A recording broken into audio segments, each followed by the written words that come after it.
everybody, and welcome back to the Talk Podcast. I hope you guys heard my previous episode where I was talking about baby mama drama. That's the title to the episode. I was talking about single motherhood, how I believe that it's been normalized, it's celebrated, it's glorified, and nobody is actually talking about the hardships and the disadvantages that these women are putting themselves in, and obviously also the disadvantages that the children are going to be facing, right? I talked about how I think men who are reckless with their seeds are contributing to this type of lifestyle, but at the end, I did say that women are facing most of the responsibility. They carry most of the accountability because they are the ones carrying the children and carrying the children out. They are giving birth to that child, and they're going to be primarily the caretaker to that child. So the whole topic was more about sharing that it's not something that we just jump into because we think it's fun. You're actually creating another life. And I said that factually speaking, it is more beneficial for a child to grow up in a two-parent household, and that two-parent household includes mom and dad. I also said that yes, in single parent homes, it's proven that children grow up healthier, better in an environment where the father is around, a single father. It can be. I'm not saying that there are no great single mothers or no great single dads, but generally speaking, if a child grows up with a dad, the likelihood of them becoming great people in life is quite high because a father is a disciplinarian. He's going to set boundaries and rules for the mother, for the children, while at the other hand, a mother is someone who's more free, more emotional, and maybe not be as able as the dad to set certain rules and boundaries. And also in the episode, I was talking about why I think it's important to educate younger girls that being a single mama, jumping into this baby mama culture that you hear in the media and the music, that everyone is kind of pushing towards women as if it was the easiest thing to do. There's no drama, there's no stress, there's no hard work that comes with it because you have your own life, you have your work life, you have the home that you need to take care of, and you have a child. And doing this all alone is not easy. Having a child with two people being involved is not easy. How do you think it's going to be when that person, a woman, has to do it all by herself? So you're going to be stressed out. You need to be struggling and juggling everything at the same time.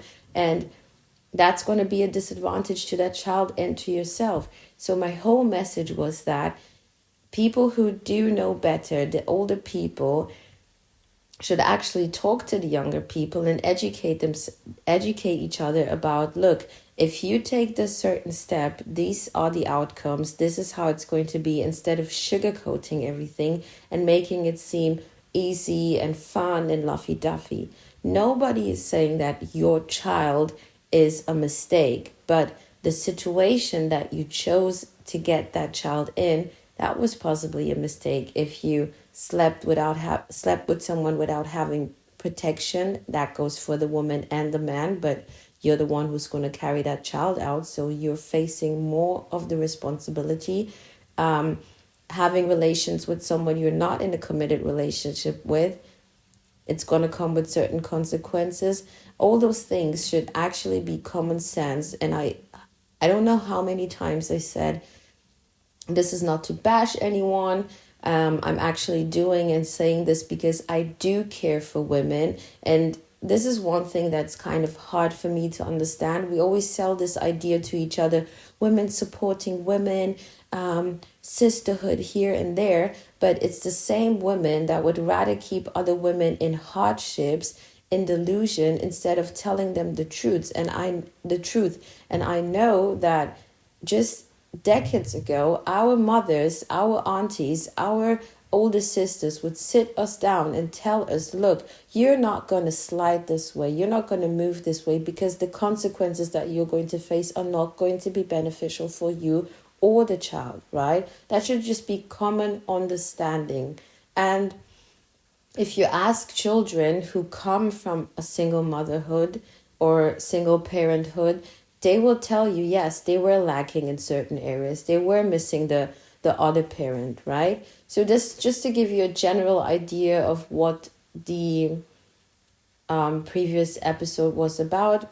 If you haven't heard it, please listen to it and yes, respond in a logical and respectful way, because I did had some people coming at me in a very rude way because they were highly emotional, they were angry, and my question is, why are you so angry? It could be that you're now having to face the fact that you've never been kind of pushed so far that you now need to ask yourself about the choices that you made because we don't check each other anymore, or you're now suddenly realizing that accountability is hitting so hard and the truth is not easy to handle. It's not fun for so many situations in life. Being accountable is not easy, it's not fun, but we need to do that.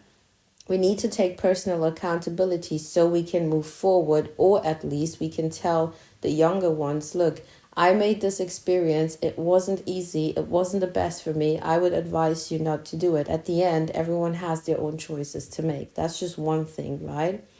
But going on, I heard something from someone telling me that what I'm saying is completely bullshit and they don't agree with it because kind of like I'm making women look bad. But to be honest, I think that person was taking it highly personal. And to me, the question is just, why are you taking this so personal? Are you in that situation and now it's tough to kind of like realize that you made a mistake, and it's hard to admit that you made a mistake. It's hard to face the truth because it feels better to sugarcoat everything and to set lies around it so you don't have to be accountable. I don't know, could be that reason, not sure. However, that certain person was trying to tell me that it's not true that you need a masculine figure for a child. So it's not true that you need a father in the home, because today also, I don't know where she got that studies from, but studies are showing that anyone can be a masculine figure to a child. Anyone can replace a father. And that person doesn't even has to be a masculine figure. That person doesn't even has to be a male figure. So I personally, I am not one of these progressive, woke, feminist or whatever. I'm not joining that club. But if that's the ideology that you want to follow, you can do it. I just don't believe in it. I believe that a child is born and a child needs their mother and their father, and that's just end of the conversation for me. And that's not something we need to dig deep. It's just logical. The other thing that person said was that if you have brothers and uncle and grandfather around, those people can be masculine figures to that child. And partially, I can agree to that, but also I'm going to disagree. Yes, your brother, your uncle, your father, they can be masculine figures to that child. They can teach that child certain things. They can support that child. They can be around that child. Even the other way around, you can have grandma around. You can have your aunties, sisters. You can have so many other people supporting you and helping you to raise that child, right? Everybody knows that saying that you need a village to raise a child, but you need a stable, functioning village to raise that child, not people with progressive and feminist and gender diversity ideas. I don't believe in that, but anyways, people can do what they want. To get to the point is that you can have those people around, and it's great. It's beautiful to have a brother around. It's beautiful to have an uncle around. It's beautiful to have grandfather around. but those people are not the father of the child. There are certain things that they cannot do. There's a limit to everything. Your grandpa is not going to be the father of that child. That child is never going to call that grandpa father. It's never going to call the brother father. It's never going to call the uncle father. There's a certain bonding. It's just different dynamics that child is going to miss out on, right? And to be honest, to put a brother into that position, someone who's trying to figure out his own life, trying to, you want to be honest, people want to have fun with your child. People want to be around your child. They want to help you, support your child, but they also want to leave, right? They're not there to start playing daddy or start playing mommy. We all know that. You see that with friends, right? They come for visit and then they're gone, okay? They're not going to replace those fundamentals of being a mother or being a father. That's never, ever going to work. And people can argue with me from here to the moon and back, but I'm going to stick to what I believe in because that's just factual, right? The other thing someone said, or that person said, was that I cannot talk about this because I am not in the game. And to be honest, this is not a game or a club that I would want to join into. I am not looking to become a baby mama. I'm looking to be a mother who has a husband and has a stable home where my husband is going to be the father of that child, and we're both involved in the bringing up of the child. I'm not trying to join into this game or this club. This is something I'm looking far away from because I know that it's not easy. I mean, if single mothers would be actually honest to each other and honest to other women, they would literally tell other women, look, don't just sleep around and get pregnant for any random dude because you're going to face the hardship and your child is going to miss out on so many other things. You're going to miss certain experiences that children have that come from a stable home that you cannot have. And a mother is a mother, and she can be a great mother she can do 100,000% of everything, but she cannot be a second person. She cannot suddenly be the man in the relationship, in a relationship to that child. It's not going to work. And that's why you're seeing crazy dynamics of women turning hyper protective, hyper masculine, because they're trying to juggle everything. You want to be a mom to that child, you want to be a dad to that child, but there are boundaries. You're not meant to be a father because you're already the mother. So if we were honest to each other, we would actually say, oh, okay, whatever position I'm in, either you've made that mistake and you're like, okay, look, I get where she's coming from. This is actually sensical. This is something that it's true. We need to tell the younger people that, look, this is not something fun. It's not just something that you try and then you're out of it if you don't like it anymore. This is a long life commitment, and if you choose to do this on your own, you're choosing to be struggling on your own. The other thing that I'd really like to add is that giving this idea of, oh, maybe you have grandpa, you have brother, you have uncle around, there are a lot of people who find themselves in this situation. They don't come from that type of home. They don't have grandpa around. They don't have brothers around. They don't have an uncle around. And most women who take choices like this, they don't have their own father around. So whoever sent me that message was obviously talking out of her personal experience, trying to make her personal experience my fault, or kind of like felt attacked by what I said, but I am not attacking anyone. My biggest question would be, what would you actually tell your daughter? You have a daughter, you are in that situation, in that game that I'm not really trying to join into, but what would you educate your daughter? Would you tell your daughter, oh, it's not bad, be a single mom, who cares? I mean, I did it just for you to feel better about your failed choices. Or would you actually sit your daughter down and be like, this is what I did. I'm not sure you're going to go into those details, but this is what I did and this is the outcome. And I would advise you as a mom to be in a stable relationship, get commitment, get married, and if you want to have children, make sure those things are set so that your child can actually enjoy both parents, and so that you as a mother can also live your life. You're not just doing everything on your own. You actually have someone supporting you in that process of raising a child.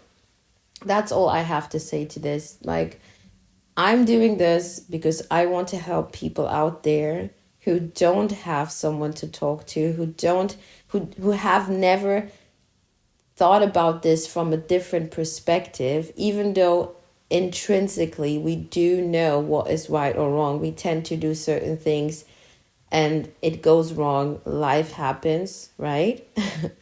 But at the end of the day, is what are we going to teach each other?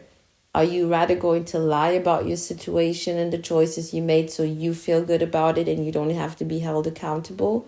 Or would you actually sit up and say, look, I made this mistake and I don't want you to go through this, and that's why we're going to talk about it.